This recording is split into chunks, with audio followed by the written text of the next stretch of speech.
আসসালামু আলাইকুম, সবাইকে স্বাগত জানাচ্ছি এখনকার আন্তর্জাতিক সংবাদে। প্রথমে এই সংবাদ শিরোনাম। শুরুতেই থাকছে ইরানের টানা ১১তম দিনে মার্কিন হামলা, একের পর এক বিস্ফোরণ। টানা ১১তম রাতের মতো ইরানের বিভিন্ন স্থানে বিমান হামলা চালিয়েছে মার্কিন সামরিক বাহিনী। এতে রাজধানী তেহরান সহ বিভিন্ন এলাকাকে লক্ষ্যবস্তু করা হয়েছে। এসব হামলায় একের পর এক বিস্ফোরণের খবর পাওয়া গেছে। এবারে জানাবো কুয়েতে যুক্তরাষ্ট্রের গোলাবারুদের ডিপোতে ইরানের হামলা। কুয়েতের ক্যাম্প দোহায় অবস্থিত মার্কিন সামরিক স্থাপনায় ড্রোন হামলা চালিয়েছে ইরান। আধা সরকারি তাসনিম সংবাদ সংস্থার মাধ্যমে প্রকাশিত এক বিবৃতিতে ইরানের সামরিক বাহিনী জানায়, যুক্তরাষ্ট্রের আগ্রাসনের জবাবে তাদের বাহিনী ঘাঁটিটিতে থাকা গোলাবারুদের ডিপো, স্থল বাহিনীর রসদ সরঞ্জামে হামলা চালিয়েছে তারা। জানাবো চাঞ্চল্যকর সংবাদ। সৌদি আরবের পারমাণবিক কর্মসূচির অনুমোদন দিল ট্রাম্প। সৌদি আরবের বেসামরিক পারমাণবিক কর্মসূচিতে যুক্তরাষ্ট্রের প্রযুক্তি সহায়তার পথ খুলে দিতে একটি গুরুত্বপূর্ণ চুক্তিতে অনুমোদন দিয়েছেন মার্কিন প্রেসিডেন্ট ডোনাল্ড ট্রাম্প। এবারে থাকছে পরস্পরকে দুর্বল করছে ইরান যুক্তরাষ্ট্র, তামাশা দেখছে ইসরায়েল। যুক্তরাষ্ট্র ও ইরানের চলমান সংঘাত আরও বিস্তৃত হতে পারে, এমন আশঙ্কায় নিজেদের সশস্ত্র বাহিনীকে সর্বোচ্চ সতর্ক অবস্থায় রেখেছে ইসরায়েল। পাশাপাশি সম্ভাব্য বিভিন্ন পরিস্থিতি মোকাবেলায় সামরিক পরিকল্পনাও প্রস্তুত রেখেছে দেশটি। তবে ইসরায়েলি কর্মকর্তাদের ভাষ্য, আপাতত তারা সরাসরি যুদ্ধে জড়ানোর কোনো পরিকল্পনা করছে না। জানিয়ে দেব, যুক্তরাষ্ট্র যদি ইরানে হামলা না করত, আজ ইসরায়েলের অস্তিত্বই থাকত না ডোনাল্ড ট্রাম্প। মার্কিন প্রেসিডেন্ট ডোনাল্ড ট্রাম্প বলেছেন, যুক্তরাষ্ট্র যদি ইরানের পারমাণবিক স্থাপনাগুলোতে হামলা না চালাতো, তাহলে আজ ইসরায়েলের অস্তিত্বই থাকত না। মঙ্গলবার আল জাজিরা লাইভ আপডেট থেকে এ তথ্য জানা গেছে। এবং সর্বশেষ জানাবো, ইরানের বিরুদ্ধে ব্রিটিশ ঘাঁটি ব্যবহারের অনুমতি পেল যুক্তরাষ্ট্র। ইরানের বিরুদ্ধে সামরিক অভিযানে যুক্তরাষ্ট্রকে নিজেদের সামরিক ঘাঁটি ব্যবহারের অনুমতি দিয়েছেন ব্রিটিশ প্রধানমন্ত্রী অ্যান্ডি বার্নহ্যাম। ফলে এতে সাবেক প্রধানমন্ত্রী কিয়ার স্টারমারের নীতি বহাল থাকল। ব্লুমবার্গের প্রতিবেদনে বলা হয়েছে, গত ১৭ জুলাই যুক্তরাষ্ট্রের সামরিক অভিযান পুনরায় শুরু হবার পর ব্রিটেনের অবস্থান পর্যালোচনায় জ্যেষ্ঠ মন্ত্রী ও কর্মকর্তাদের নিয়ে বৈঠকে সভাপতিত্ব করেন বার্নহ্যাম। ওই বৈঠকে এই সিদ্ধান্ত নেওয়া হয় বলে একটি সূত্র জানিয়েছে। তবে এই বিষয়ে ব্রিটিশ প্রধানমন্ত্রীর কার্যালয় আনুষ্ঠানিকভাবে কোনো মন্তব্য করেনি। এতক্ষণ শুনছিলেন সংবাদ শিরোনাম, এখন বিস্তারিত। তার আগে আপনি যদি ইরানের পক্ষে থাকেন তাহলে চ্যানেলটি সাবস্ক্রাইব করে ভিডিওতে একটি লাইক দিন আর কমেন্টসে লিখুন স্ট্যান্ড উইথ ইরান। ইরানে টানা ১১তম দিনে মার্কিন হামলা, একের পর এক বিস্ফোরণ। টানা ১১তম রাতের মতো ইরানের বিভিন্ন স্থানে বিমান হামলা চালিয়েছে মার্কিন সামরিক বাহিনী। এতে রাজধানী তেহরান সহ বিভিন্ন এলাকাকে লক্ষ্যবস্তু করা হয়েছে। এসব হামলায় একের পর এক বিস্ফোরণের খবর পাওয়া গেছে। মঙ্গলবার সংবাদ মাধ্যম আল জাজিরার প্রতিবেদনে বলা হয়েছে, টানা ১১তম রাতের মতো ইরানে বিমান হামলা সম্পন্ন হয়েছে বলে যুক্তরাষ্ট্রের সামরিক বাহিনীর সেন্ট্রাল কমান্ড জানিয়েছে। তাদের দাবি, হরমুজ প্রণালীতে বাণিজ্যিক জাহাজ চলাচলের জন্য ইরান যে হুমকি তৈরি করেছে তা আরও দুর্বল করতে এসব হামলা চালানো হয়েছে।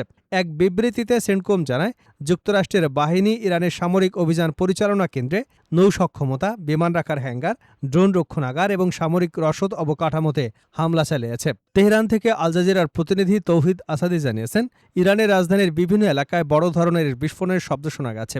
একই সঙ্গে তেহরানের বিভিন্ন স্থানে আকাশ প্রতিরক্ষা ব্যবস্থা সক্রিয় করা হয়েছে। এদিকে ইরানের তাসনিম সংবাদ সংস্থা জানিয়েছে, দেশটির দক্ষিণাঞ্চলের বুশেহর প্রদেশের বিভিন্ন এলাকায় বিস্ফোরণের শব্দ শোনা গেছে।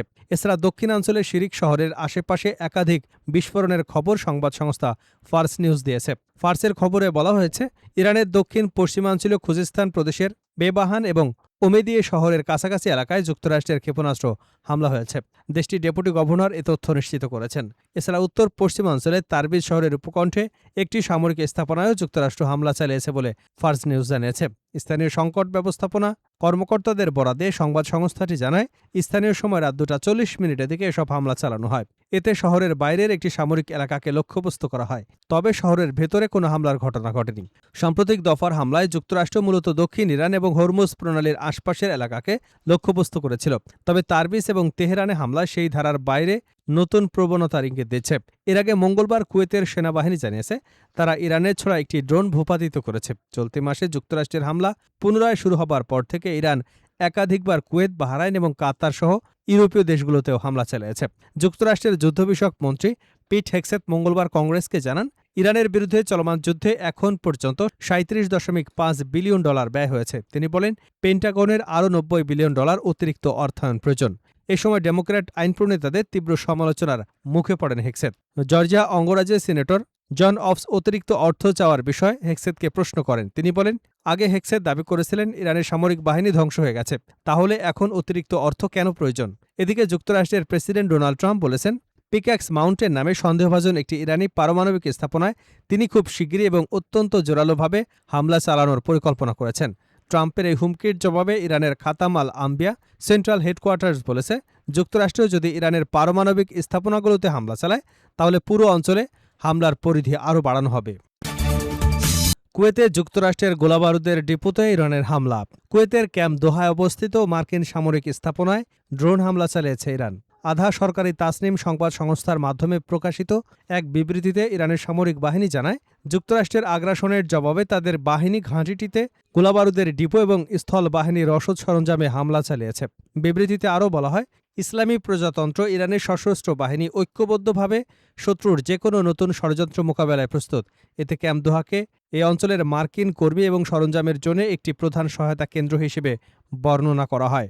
এদিকে বিদ্যুৎ পরিকাঠামোতে ইরানের হামলার পর গ্রীষ্মের তীব্র তাপদাহে বিদ্যুৎ বিভ্রাটের আশঙ্কায় বিদ্যুৎ ব্যবহারে মিতব্যয়ী হয়েছে কুয়েত।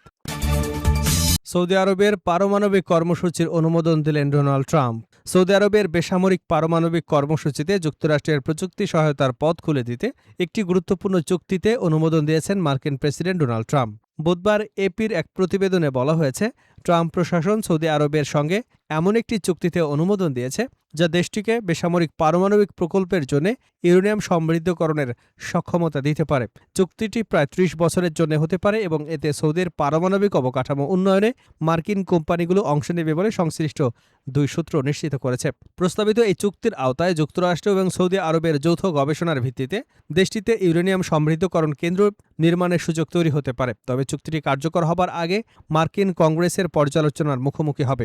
পারমাণবিক নিরস্ত্রীকরণ বিশ্লেষকরা সতর্ক করেছেন, সৌদি আরবকে নিজস্ব ইউরেনিয়াম সমৃদ্ধকরণের অনুমতি দিলে মধ্যপ্রাচ্যে নতুন করে পারমাণবিক প্রতিযোগিতা শুরু হতে পারে। একই প্রযুক্তি ভবিষ্যতে সামরিক উদ্দেশ্যেও ব্যবহার করা সম্ভব হবার আশঙ্কা তাদের। সৌদি আরব আন্তর্জাতিক পরমাণু শক্তি সংস্থার সদস্য হলেও প্রস্তাবিত চুক্তিতে সংস্থাটির অতিরিক্ত পর্যবেক্ষণ, কঠোর যাচাই ব্যবস্থার বিষয়টি স্পষ্ট নয় বলে উদ্বেগ তৈরি হয়েছে। এদিকে ইরান পারমাণবিক অস্ত্র তৈরি করলে সৌদি আরবও একই সক্ষমতা অর্জনের চেষ্টা করবে বলে জানিয়েছিলেন সৌদি যুবরাজ মোহাম্মদ বিন সালমান। সম্প্রতি পাকিস্তানের প্রতিরক্ষা মন্ত্রীও প্রয়োজনে সৌদি আরবকে তাদের পারমাণবিক সক্ষমতা অর্জনের সহায়তার ইঙ্গিত দিয়েছেন। ইউরেনিয়াম সমৃদ্ধকরণ মানেই সরাসরি পারমাণবিক অস্ত্র তৈরি করা না হলেও ট্রাম্পের এই অনুমোদন মধ্যপ্রাচ্যের নিরাপত্তা পরিস্থিতি এবং বৈশ্বিক পারমাণবিক নীতিতে নতুন আলোচনার জন্ম দিয়েছে। পরস্পরকে দুর্বল করছে ইরান, যুক্তরাষ্ট্র তামাশা দেখছে ইসরায়েল। যুক্তরাষ্ট্র ও ইরানের মধ্যে চলমান সংঘাত আরও বিস্তৃত হতে পারে এমন আশঙ্কায় নিজেদের সশস্ত্র বাহিনীকে সর্বোচ্চ সতর্ক অবস্থানে রেখেছে ইসরায়েল। পাশাপাশি সম্ভাব্য বিভিন্ন পরিস্থিতি মোকাবেলায় সামরিক পরিকল্পনাও প্রস্তুত করেছে দেশটি। তবে ইসরায়েলি কর্মকর্তাদের ভাষ্য, আপাতত তারা সরাসরি যুদ্ধে জড়ানোর কোনো পরিকল্পনা করছে না। 3টি ইসরায়েলি সূত্রের বরাতে মার্কিন সংবাদ মাধ্যম সিএনএন জানিয়েছে, জুলাইয়ের শুরুতে হরমুজ প্রণালীতে জাহাজে ইরানের হামলার পর যুক্তরাষ্ট্র ও ইরানের মধ্যে নতুন দফার সংঘাত শুরু হলেও ইসরায়েল এখন পর্যন্ত এতে সরাসরি অংশ নেয়নি। ওয়াশিংটনও তেল আবিবকে অভিযানে যোগ দেবার অনুরোধ করেনি। তবে একটি সূত্র বলছে, প্রেসিডেন্ট ডোনাল্ড ট্রাম্প যদি ভবিষ্যতে সামরিক অভিযান আরও বিস্তৃত করেন এবং ইসরায়েলকে অংশ নিতে বলেন, তাহলে তারা প্রস্তুত থাকবে। সর্বশেষ পরিস্থিতি পর্যালোচনায় সোমবার রাতে নিরাপত্তা বৈঠক করেন প্রধানমন্ত্রী বেনিয়ামিন নেতানিয়াহু, যেখানে ইসরায়েল কিভাবে যুদ্ধে জড়িয়ে পড়তে পারে সেই সম্ভাব্য কয়েকটি পরিস্থিতি নিয়ে আলোচনা হয়েছে।